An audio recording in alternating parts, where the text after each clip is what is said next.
Akhirnya pelatih timnas Indonesia John Hetman resmi mengumumkan skuad final Garuda untuk Asian Championship Hyundai Cup 2026. Dan satu hal langsung menjadi sorotan.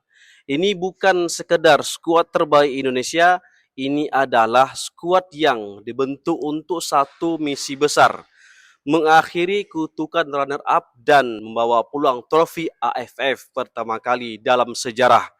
Nama-nama diaspora, pemain yang berpengalaman berpadu dengan talenta muda.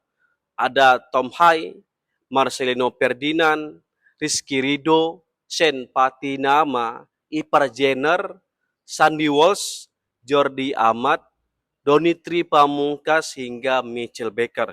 Di atas kertas, kualitas Indonesia mungkin menjadi salah satu tim terbaik di Asia Tenggara.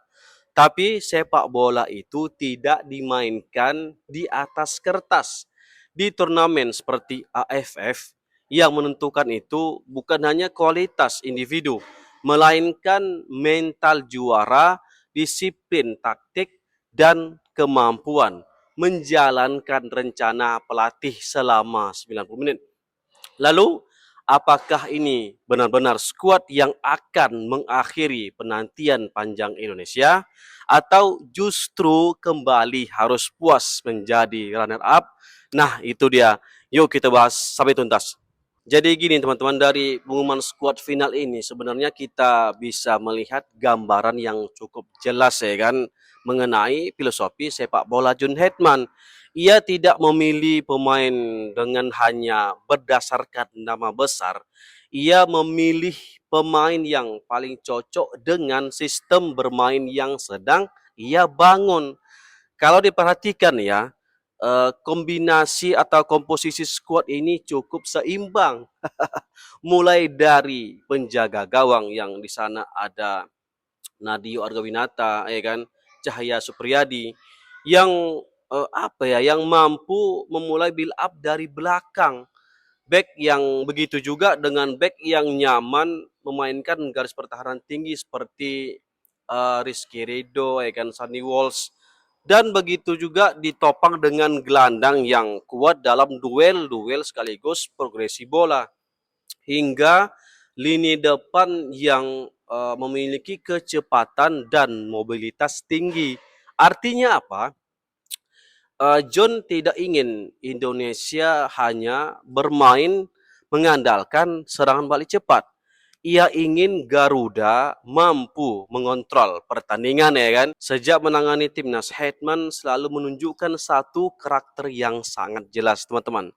Ia menyukai permainan yang agresif tetapi tetap terorganisir ya enggak.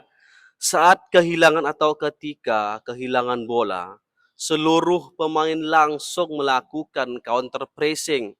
Tujuannya sederhana sih, lawan tidak diberi waktu untuk membangun serangan. Sementara ketika menguasai bola, Indonesia tidak lagi terburu-buru mengirim umpan panjang. Build up dimulai dari bawah, back tengah ikut membangun serangan, full back naik tinggi, dua gelandang menjadi menjadi poros sirkulasi bola. Lalu tiga pemain depan terus bergerak mencari ruang. Dan inilah yang dinamakan gaya sepak bola modern.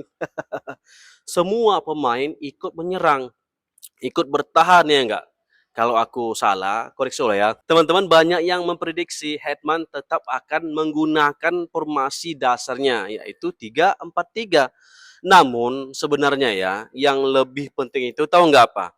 Bentuk permainan ketika bola bergerak saat menyerang.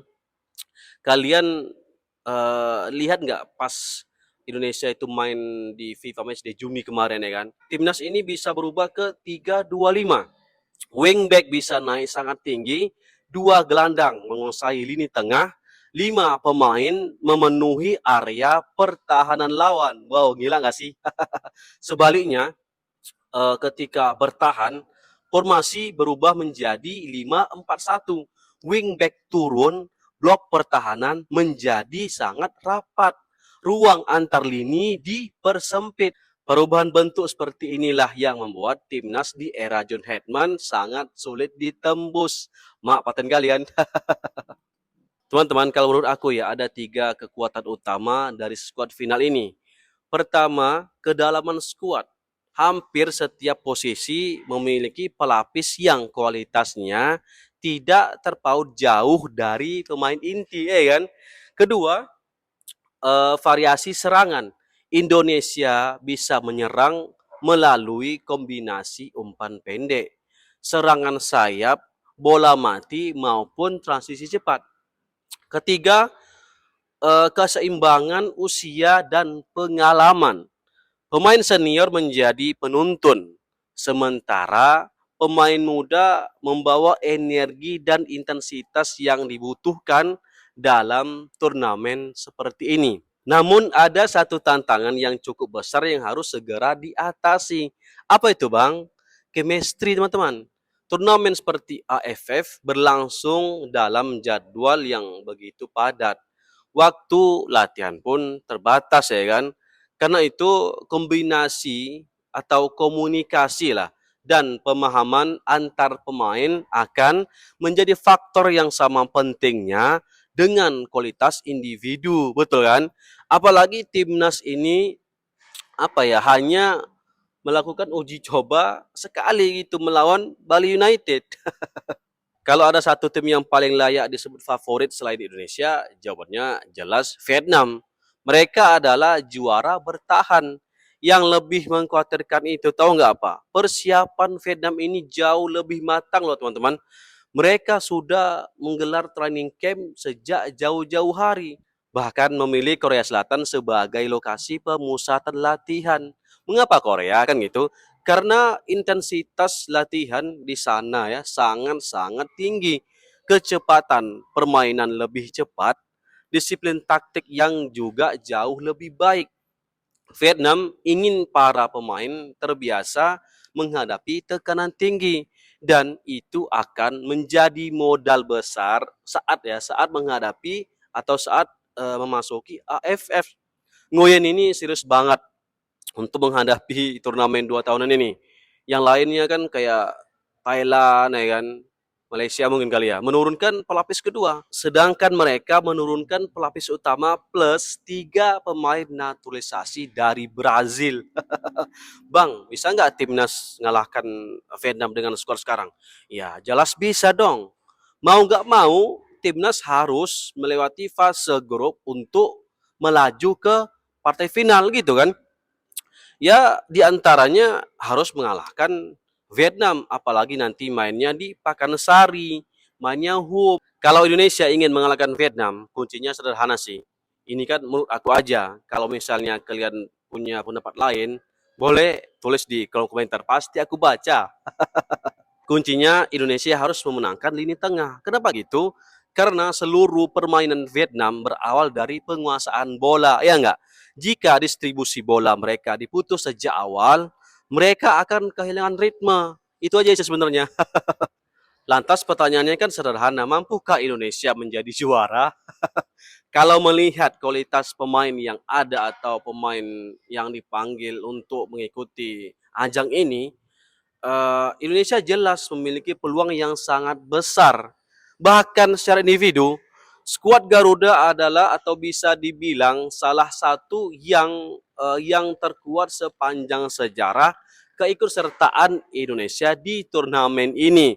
Namun, sekali lagi, turnamen ini tidak hanya dibenangkan dengan kualitas pemain, tapi dimenangkan oleh organisasi permainan, disiplin, mental, dan kemampuan mengambil keputusan dalam momen-momen besar. Kalau John mampu mengubah mentalitas itu, wow, gila. Maka peluang mengakhiri kutukan runner up benar-benar terbuka.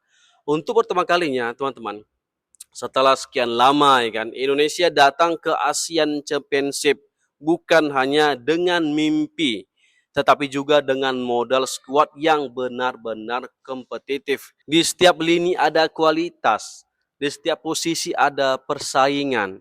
Kini semua bergantung pada bagaimana John Hetman menyatukan 23 pemain ini menjadi apa ya, menjadi satu kesatuan yang solid. Jika para pemain mampu menjalankan filosofi permainan dengan disiplin dan menjaga konsistensi sepanjang turnamen, peluang mengangkat trofi pertama AFF sangat terbuka.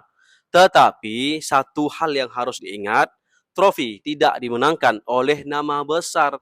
Trofi dimenangkan oleh tim yang paling siap ketika tekanan mencapai puncaknya. Jadi gimana menurut kalian? Apakah 23 pemain pilihan John Hedman ini merupakan skuad terbaik Indonesia? Dan apakah Garuda akhirnya mampu mengakhiri kutukan runner up? Tulis pendapatnya di kolom komentar. Horas. Assalamualaikum warahmatullahi wabarakatuh.